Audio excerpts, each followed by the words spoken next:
Microbiology.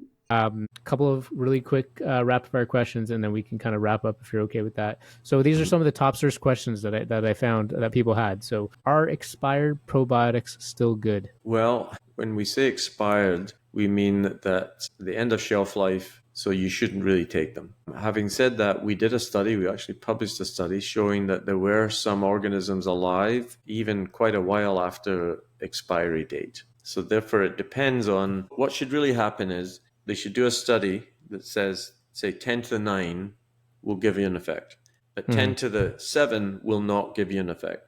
Therefore, at the end of shelf life, if you're now down to 10 to the 7, you shouldn't take that. But because companies haven't done that, what do they mean by end of shelf life? How many are dead and how many are still alive? So you don't know the answer. Therefore, I would say don't take them. Yeah.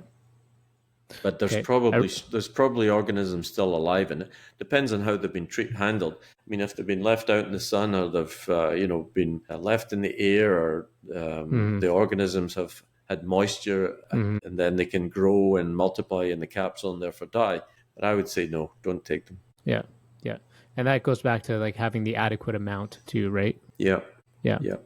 I recognize doing rapid fire with an academic is not always going to work really well. So I was supposed to do that quicker. Sorry about that. Okay, I should just have said no. No. I like the nuanced answer. It's good. Can probiotics cure bad breath? Is also a top search question. I don't know they can cure it, but there's a couple of probiotics that can help alleviate bad breath, but I haven't seen anything that's cured bad breath. Okay.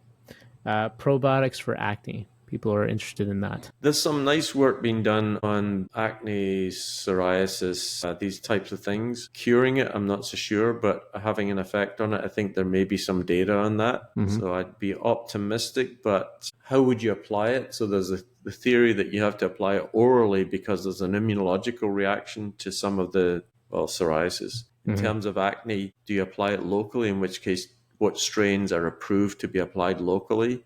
I'm not sure there are any that are being approved as a cream. So you'd have to do some research to find out which ones. I mean, we did studies on wounds and showed that you could apply a probiotic directly to a wound and help with the wound healing. But once, it's okay to do an experiment like that, but to actually have that approved by regulatory Health Canada, because you don't want to get an infection through an open wound. So I would say there's probably something going on out there, but it's not a magic bullet yet. Yeah. Okay.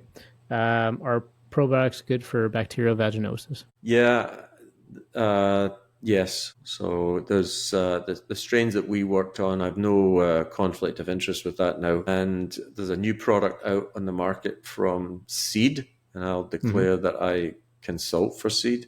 But it looks promising. It's a Lactobacillus crispatus vaginal product, and the studies so far suggest that the strains are really good. But again, you have to rely on the clinical data being published and reviewing it, and that hasn't been done yet, but it looks promising. And I think in the probiotic chart, there may be a couple of other products that show some promise. So yes. Can probiotics cause SIBO, small intestine bacterial overgrowth? Not that I'm aware of. I think a long time ago, there was a study suggesting you could treat SIBO with a probiotic.